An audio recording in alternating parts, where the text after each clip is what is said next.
चलो let start. ये दूसरी तीसरी बार रिकॉर्ड कर रहा हूँ। एक्चुअली सॉफ्टवेयर इशू आ रहा है, साउंड नहीं आ रहा है सॉफ्टवेयर में। एक ट्राई और देते हैं, फिर से रिकॉर्ड करते हैं।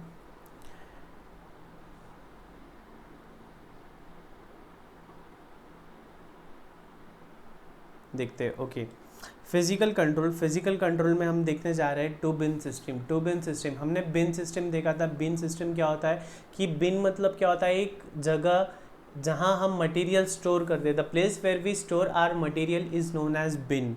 हमने देखा था बिन कार्ड सिस्टम। तो टू बिन सिस्टम होता क्या है, हम बाजार जाते हैं, मार्केट जाते हैं, मार्केट से हम शुगर ले आते हैं 5 किलो। तो 5 किलो शुगर लाने के बाद में क्या हम पूरा 5 किलो शुगर किचन में ही रख देते हैं क्या, गैस के पास? नहीं। हम क्या करते हैं, एक छोटा डब्बा लेते हैं और छोटा सा डब्बे में शुगर फिल कर देते हैं, है ना। हम उस छोटे डब्बे में शुगर फिल कर देते हैं और उसमें से हम शुगर लेते हैं और बची हुई शुगर हम एक बड़े डब्बे में भर के रख देते हैं, है ना। ऐसे ही करते हैं ना। 5 किलो शुगर लाए तो 5 किलो गैस के पास नहीं रखेंगे, हम सिर्फ उसमें से एक छोटा डब्बा निकाल लेते हैं, उतना यूज़ करते हैं डेली बेसिस पे, और बचे हुआ हम हमारे स्टोर्स में रख देते हैं।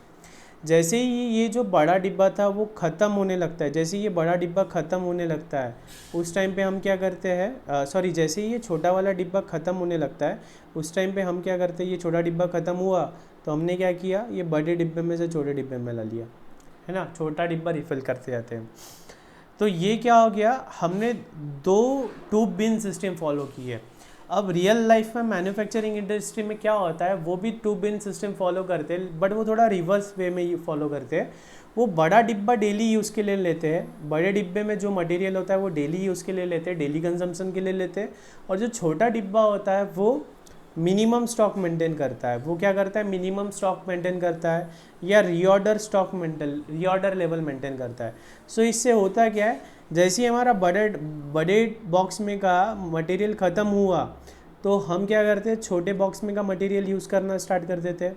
हम क्या करते हैं, छोटे बॉक्स में का मटेरियल यूज़ करना स्टार्ट कर देते हैं। इसी का मतलब हमें इंडिकेट हो जाता है कि अब हमारे पास रॉ मटेरियल ख़त्म होने को आया।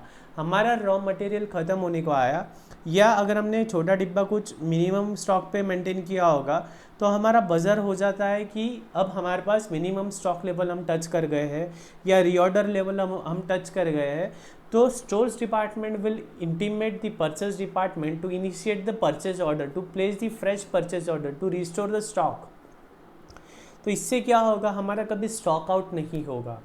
अगर सारा मटेरियल एक ही जगह हम रख देते थे तो हमें पता ही नहीं चलता था कि कब मटेरियल ख़त्म हो गया। So to avoid such scenario, to avoid such situation, what we have done, we have followed the two bin system. In two bin system we are maintaining two bins, दो अलग अलग बॉक्सेस, टू अलग अलग at, we are storing the material at two different places. And जब छोटा वाला start हो जाता है, इसका मतलब हमें इंडिकेट हो जाता है कि we have touch the reorder level और we have reach the minimum level, so that the stores department would intimate the purchase department to initiate the fresh purchase order, to initiate the fresh purchase order, है ना। इससे क्या होगा, कभी stock out का scenario situation नहीं आएगा। Establishment of system of budgets. Budgets में होता क्या है कि हम साल भर का बजट बना लेते हैं कि ये साल हमें कितना मटेरियल लगना है।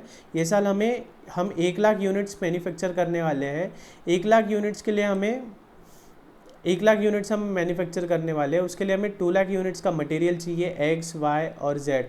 तो कौन सा कितना चाहिए ये हमें प्री हैंडली पता चल जाता है, पहले से पता चल जाता है। तो अकॉर्डिंगली हम ऑर्डर्स प्लेस करते हैं और अकॉर्डिंगली मटेरियल हमारे पास खरीद के रखते हैं। ऐसा नहीं होता है कि हम सारे मटेरियल पूरा साल भर का क्वांटिटी एनुअल कंजम्पशन एक ही बार खरीद लेंगे। इससे क्या होगा, अगर हम एनुअल कंजम्पशन एक साथ खरीद लेते हैं तो हमारा कैरिंग कॉस्ट बढ़ जाता है। कैरिंग कॉस्ट बढ़ गया मतलब प्रॉफिट कम हो गया, and we don't want to increase the cost. हमारा ऑब्जेक्टिव क्या है, कॉस्ट मिनिमाइजेशन। हमारा ऑब्जेक्टिव क्या है, कॉस्ट मिनिमाइजेशन।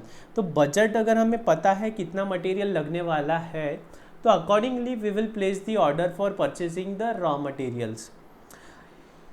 नेक्स्ट मेथड है perpetual inventory records and continuous stock verification. इसमें क्या होता है कि हम दो चीज़ें फॉलो करते हैं।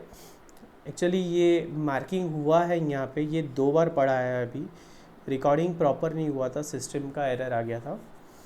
तो इसमें क्या होता है, हम बीन कार्ड्स भी मेंटेन करते, साथ ही साथ स्टोरेज लेजर भी मेंटेन करते। बीन कार्ड तो अभी ही बताया क्या है, स्टोरेज लेजर क्या होता है जो हमने पहले फीफो लीफो मेथड से बनाया था। स्टोरेज लेजर हमारा स्टोरेज डिपार्टमेंट का clerical staff, official staff maintain करता है। उसमें सर क्वांटिटी तो होती ही है, क्वांटिटी के साथ साथ हमें अमाउंट भी पता चलता है कि कितना है। उसका फॉर्मेट ऐसे ही था ना, input output balance, quantity rate amount, quantity rate amount, quantity rate amount. अगर हमने परचेस किया तो ऐड होते जाता है, इशू किया तो लेस होते जाता है, eight any given point of time हमें बैलेंस मिलता है ना। और बीन कार्ड में क्या होता था कि जहाँ पे मटेरियल स्टोर किया है वहीं पे एक पेपर बुक रखा होता था, उसमें उसका क्वांटिटी लिखा होता था। जैसे ही हमने विड्रॉ किया, इशू किया तो तुरंत हम लिख देते थे, अगर हम नया प्रोडक्ट ऐड कर रहे हैं तो तुरंत ऐड कर देते थे। तो उससे क्या होता था, bin card, by following the bin card system हमें at any given point of time हमें हमारा मटेरियल का स्टॉक, हमें हमारा स्टॉक लेवल पता होता था।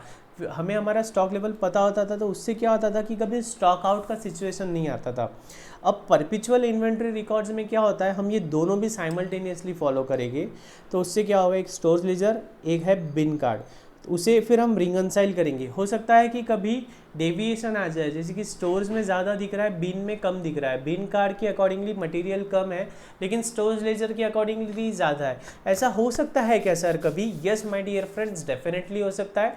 स्टोर्स लेजर कौन मेंटेन कर रहा है? ऑफिस वाला स्टाफ, क्लरिकल स्टाफ मेंटेन कर रहा है। They don't know the ground reality की एट फिजिकली क्या हो रहा है। लेकिन जो बिन कार्ड मेंटेन करता है वो कौन मेंटेन करता है? वर्क्समैन मेंटेन करते हैं वो।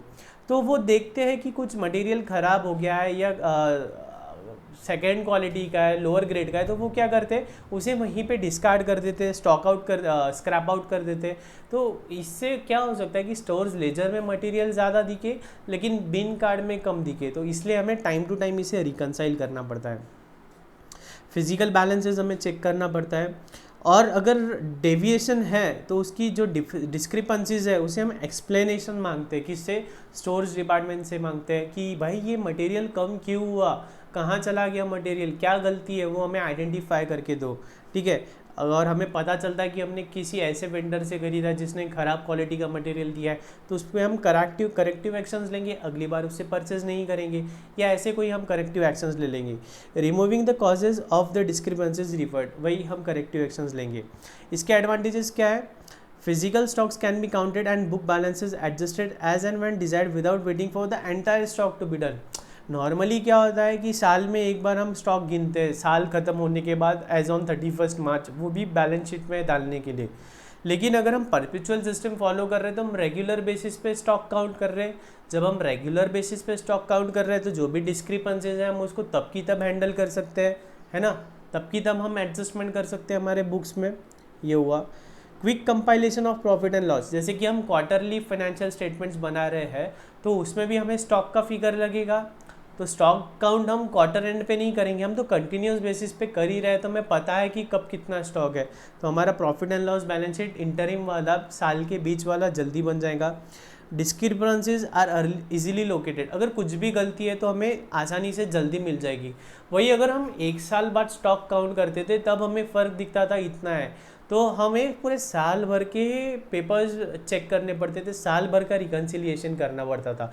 लेकिन क्योंकि हम पीरियोडिकली कर रहे हैं तो हमें छोटे छोटे टाइम स्पेंड का कर रहे हैं तो इजीली हमें डिफरेंस डेविएशन मिल जाता है, इजीली रिकन्साइल हो जाता है। ये आपने BRS में देखा होगा, बैंक रिकन्सिलिएशन स्टेटमेंट में। अगर हम ईयर एंड पे रिकन्साइल करते तो काफ़ी दिक्कत होती है, लेकिन हम कंटिन्यूस बेसिस पे रिकन्साइल करें बैंक्स और बुक्स तो आसानी होती है। A systematic review of the perpetual inventory reveals the existence of surplus। और अगर हम perpetual basis पे स्टॉक को चेक करते हैं तो हमें पता चलता है कि कौन सा फास्ट मूविंग है, स्लो मूविंग है, डॉर्मेंट है, तो अकॉर्डिंगली हम हमारा पैसा उसमें अकॉर्डिंगली इन्वेस्ट करेंगे। Fixation of various stock levels, maximum, minimum, buffer stock, safety stock, reorder level, ये सारी चीज़ें, एवरेज स्टॉक लेवल, ये सारी चीज़ें हमें आसानी हो जाती है इन सारी लेवल्स को मेंटेन करने में, डिफाइन करने में। तो ये था फिजिकल बेसिस पे इन्वेंट्री कंट्रोल।